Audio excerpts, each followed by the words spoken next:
Ini mereka ini yang melakukan ini, si pelaku ini sudah mencoba merencanakan mau merampok kedaulatan tadi. Yang harusnya ini adalah ruang nelayan, ruang laut, ini mencoba untuk dikapling-kapling kemudian ditransaksikan, dijual belikan gitu. Persoalan-persoalan ini kan wacak-acakan ini. Dibeli dengan paksa, dengan harga murah. Ini pengen negara harus ambil dulu nih SHM HGB yang ada di laut juga, ini sepertinya bukan terjadi hanya di Desa Kohon saja, Pak. Bukan. Ini terjadi hampir di setiap bantaran bibir pantai sepanjang Tangerang, Kabupaten Tangerang, sampai bahkan sampai Kabupaten Serang. Ini Desa Kohon, Tanjung Pasir, terus sampai ke Kronjo. Itu kan luas itu kan, masa yang dipersoalkan hanya Kohon doang gitu, yang dibatalkan. Ini desa-desa yang lain yang mempunyai bantaran bibir pantai ini juga harus diperiksa juga. Terus kemudian lurah-lurah juga, ini kan kerjaan lurah sebenarnya, mah. Ini kerjaan lurah, bisnisnya lurah. Sekarang kita dengar dari Pak Khalid, bagaimana Pak Khalid langsung dari nelayan pesisir yang merasakan dampak dari pagar laut ini, seperti apa kondisinya dan apa aspirasi dari masyarakat di sekitar. Ya, Assalamualaikum warahmatullahi wabarakatuh. Nah, Ya mungkin,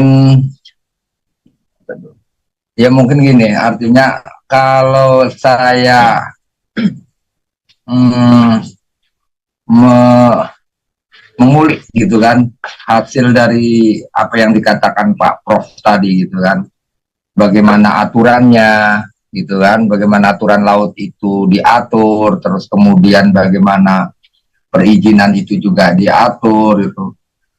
Justru malah saya seperti berhayal kok apa yang dikatakan Pak Prof itu tidak terjadi sama sekali di kami gitu kan.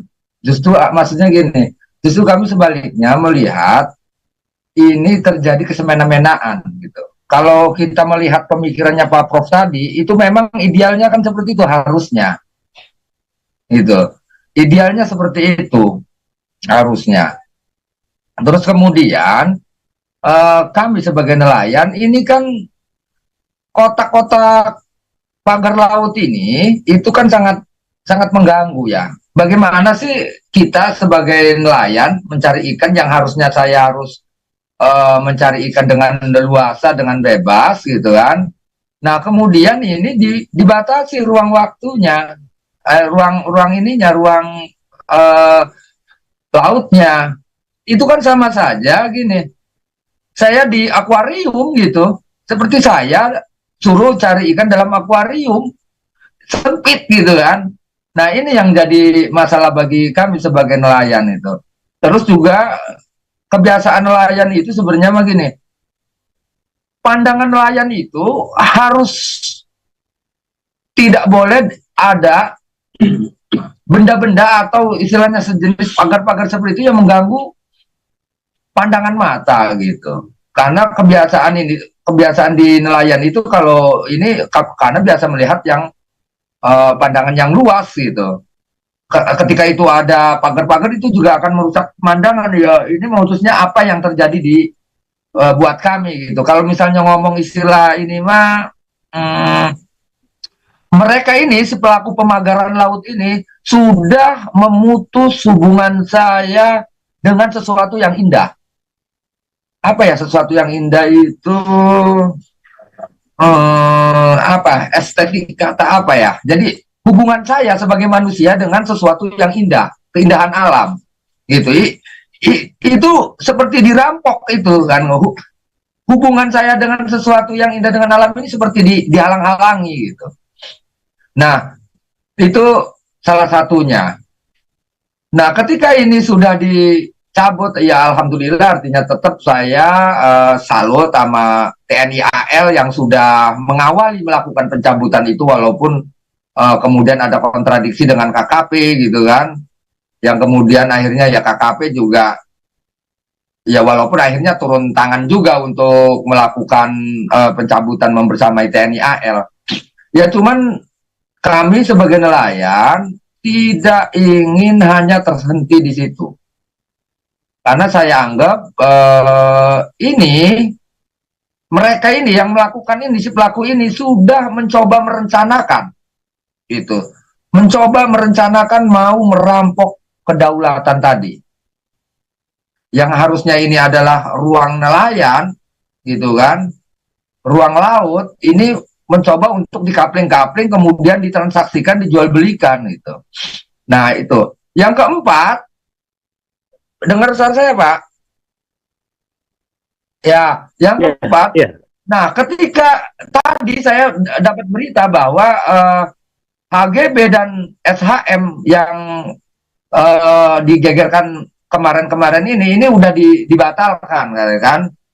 Udah dibatalkan. Cuman yang namanya dibatalkan itu ya harus tertulis, bukan hanya ucapan gitu. Saya sebagai masyarakat agar supaya terang benderang gitu. Pembatalan terkait tentang legalitas HGB dan SHM itu harus tertulis, karena ini kan menyangkut pelayanan publik gitu kan.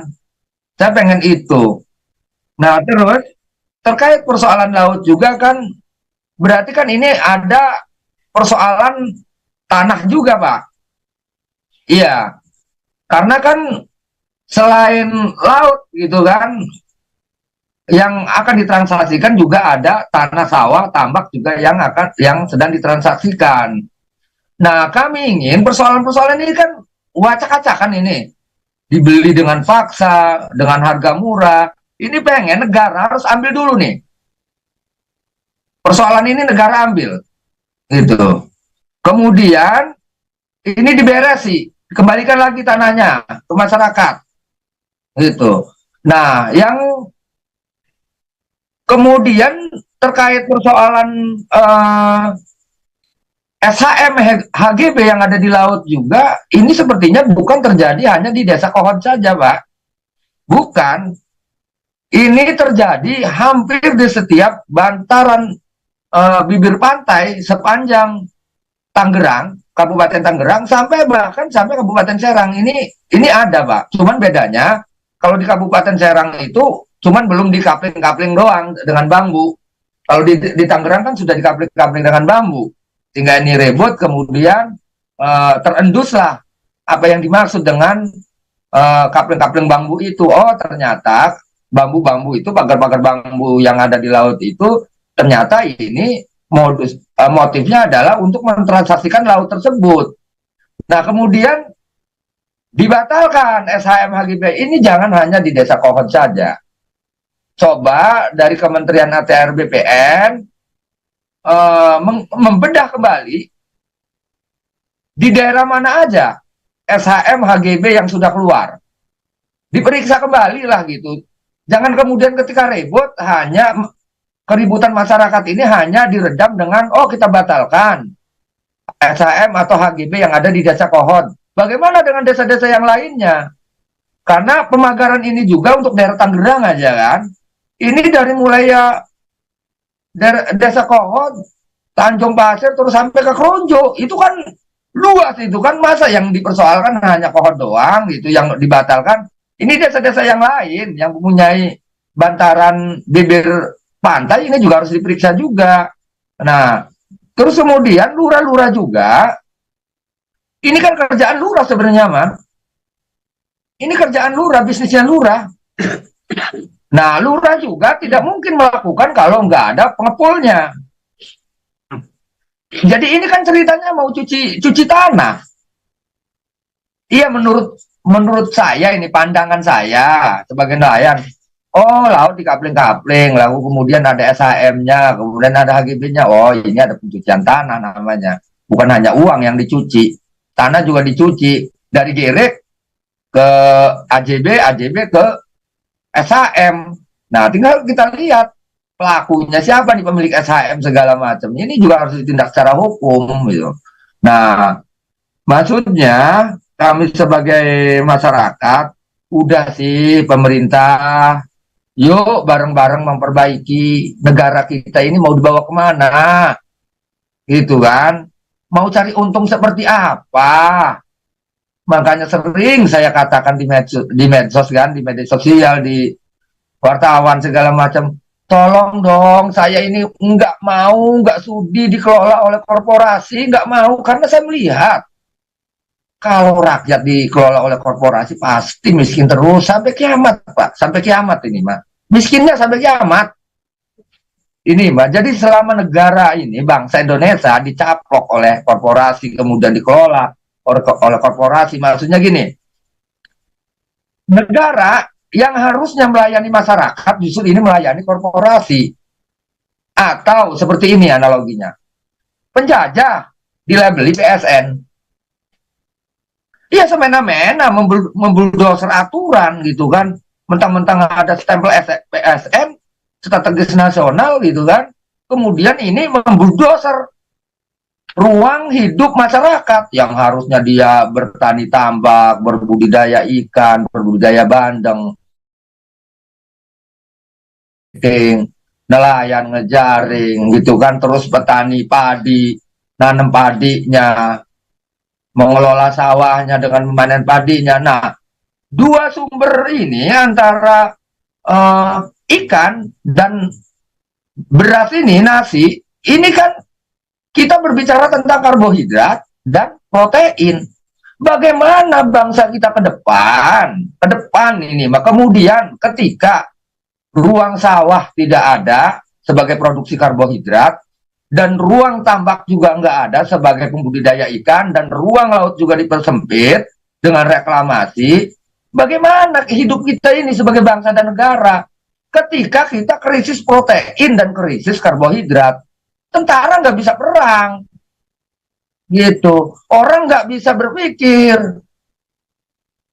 Udah kita bisa ngebayangkan lah ketika suatu negara, kemudian yang awalnya negara ini besar kaya raya, krisis protein, krisis karbohidrat, nggak bisa mikir saya mah itu gimana itu mah para ahli coba tolong bareng-bareng dipikir itu. Ketika negara dalam kondisi tidak ada suplai karbohidrat, tidak ada suplai protein, yang ini sesungguhnya harusnya mah harus diperkuat dengan swasembada pangan itu.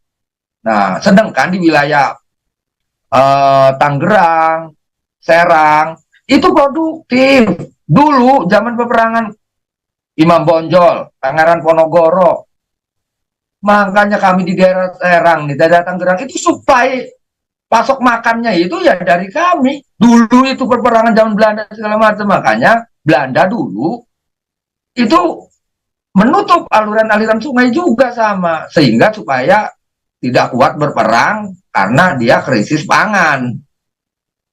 Padinya nggak jadi, sawahnya nggak jadi bercocok tanam, gitu. Nah, ini juga harus diperhatikan oleh pemerintah nih.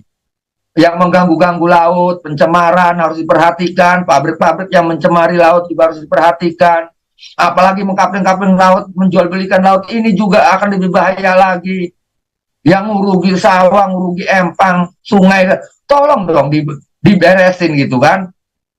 Ini yang jadi masalah gitu. Makanya lagi-lagi saya memohon kepada Presiden sebagai petinggi negara ini, udah mau kapan lagi Pak? Ayo diberesin, rakyat bersama Bapak Prabowo, ayo gitu. Kalau memang diperintahkan, udah tentara nggak diam, gitu kan? Udah duduk manis, rakyat yang berperang itu siap daripada kemudian ke depan anak cucu kita, bangsa Indonesia ini menjadi bodoh dan miskin gara-gara si pengelola negara ini yang harusnya menjadi pelayan publik, pelayan rakyat, ini menjadi pelayan korporasi. Kan lucu gitu kan. Sedangkan si korporasi ini membunuh ruang hidup kami sebagai masyarakat. Saya melihat itu, merasakan itu, gitu. Terjadi itu di mana-mana. Bukan hanya di Serang, bukan hanya di Banten, di Tangerang, tapi hampir di seluruh Indonesia.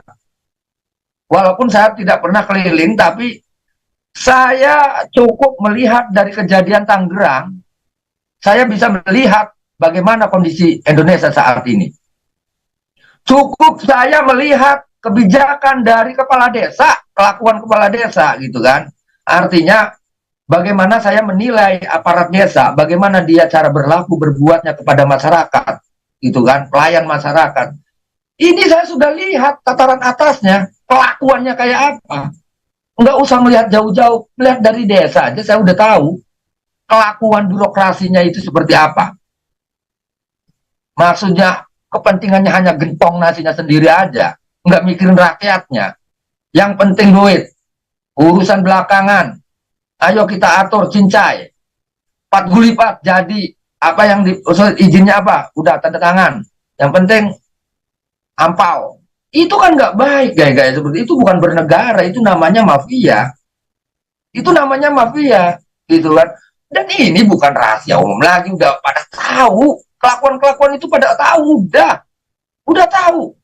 Yang namanya kalau bahasa sini mas salaman bengkok. Salaman bengkok itu udah membudaya gitu. Nah, kalau kemudian suatu negara yang besar sebesar Indonesia